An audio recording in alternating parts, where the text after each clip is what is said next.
Biscuit was 13 years old, deaf in one ear, and had a gray muzzle that made him look like he'd been dipped in flour up to the nose. He was also, according to Chief Rel of the Vantic Exchange Authority, an obsolete sentiment I am required to tolerate, which he said to my face, twice, in the 11 minutes it took him to walk the length of the cargo deck on the freighter Calder's Reach. I didn't argue with him. I'd learned that arguing with a Vantic about efficiency was like arguing with a stone about its opinion of water. I just kept Biscuit's lead loose in my hand and let him sniff the crate seals the way he'd been trained to since he was 8 months old, back when I was a green recruit and he was a rescue with too many ribs showing. Rel had his scent suppression array, 6 meters of coiled sensor cable that could detect contraband biology down to a single spore, he said. And he said it the way men say things they've never had to test. We were 3 hours into inventory when the alarms started. Not the cargo alarms, the other ones, the long, flat tone that means something is loose that shouldn't be, and the ship is deciding how much of itself it's willing to lose to keep the rest sealed. The report came through fast and wrong, the way bad reports do. A crate from the last supply run at the Ossuine relay had been mismanifested.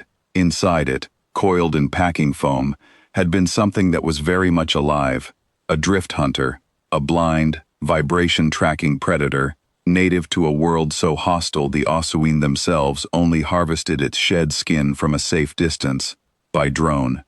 It had been asleep in transit. It was not asleep anymore. And Chief Rel's scent array, the 6 meters of coiled cable he'd been so proud of, read nothing. The drift hunter didn't smell like anything on the ship's registry. It didn't move like anything the motion sensors were tuned for. It hunted by feeling the deck plates shiver under weight, and it was very good at not shivering them itself. The second problem came 30 seconds later. A voice check of the aft crew quarters turned up one Kaith child unaccounted for. Senate, 7 years old, daughter of the second cook, last seen near the ventilation access on C deck, exactly where the drift hunter had gone into the ducting.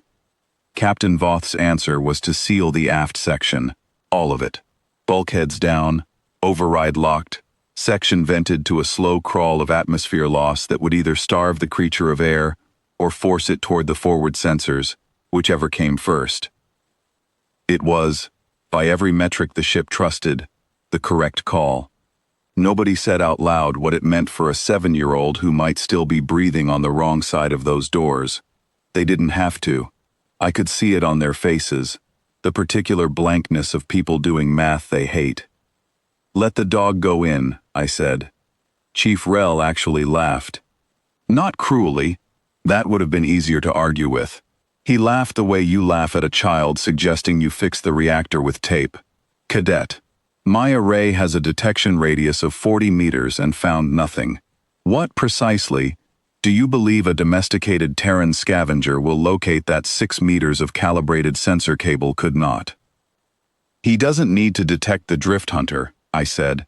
"He needs to find a scared kid who's been hiding for 20 minutes. That's a different job." Voth didn't answer me. Voth ordered the seal. I want to say I made a dramatic case, that there was a moment where the room turned and let me through. There wasn't. I was a cadet. Nobody was listening to me at all. So I clipped Biscuit's lead to my belt instead of my hand, in case I needed both of mine, and I went through the service hatch they hadn't gotten around to sealing yet, into C deck, before anyone thought to stop me. Biscuit didn't rush. That was the thing about him nobody on that ship understood yet.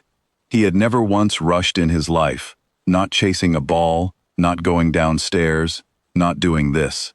He put his nose down at the hatch and started working the corridor in slow, methodical arcs, the way I'd trained him for cargo sweeps.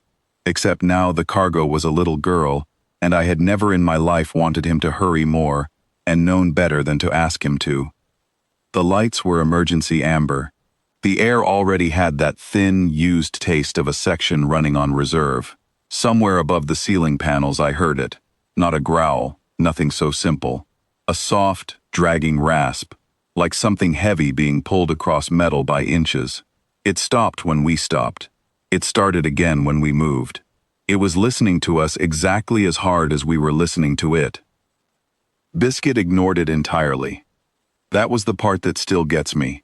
Thinking back, 13 years old, half-deaf, walking a corridor with a predator 2 meters above his head that could apparently unmake a Vantic sensor array just by existing quietly. And he cared about none of it.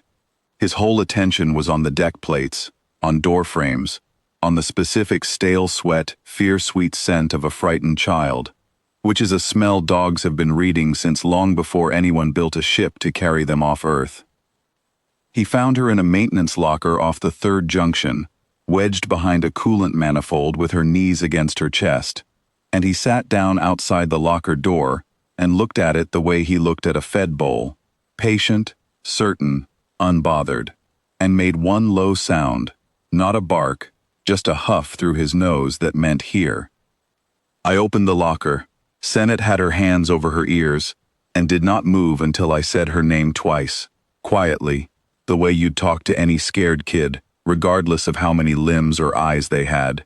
Then she looked past me at Biscuit, and some of the fear went out of her shoulders, the way it does around an animal that isn't afraid of you. The rasping sound started again above us, closer now. I picked her up. Biscuit didn't growl, didn't posture, didn't do any of the things a nervous system built for drama would have done. He simply turned, planted himself between the girl and the ceiling vent, and sat. I have replayed that 10 seconds more times than I can count, and I still don't have a clean explanation for what happened next, only what I saw. The dragging sound stopped, stopped. A long-held silence, the kind that has weight to it. And then, faint through the ceiling panel, the rasp resumed, moving away from us, unhurried, back toward the forward ducting, toward the section they were about to vent, where there was nothing waiting for it, and nothing that would sit still and refuse to be afraid.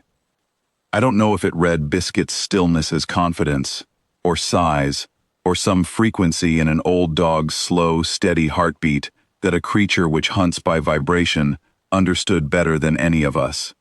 I only know it left.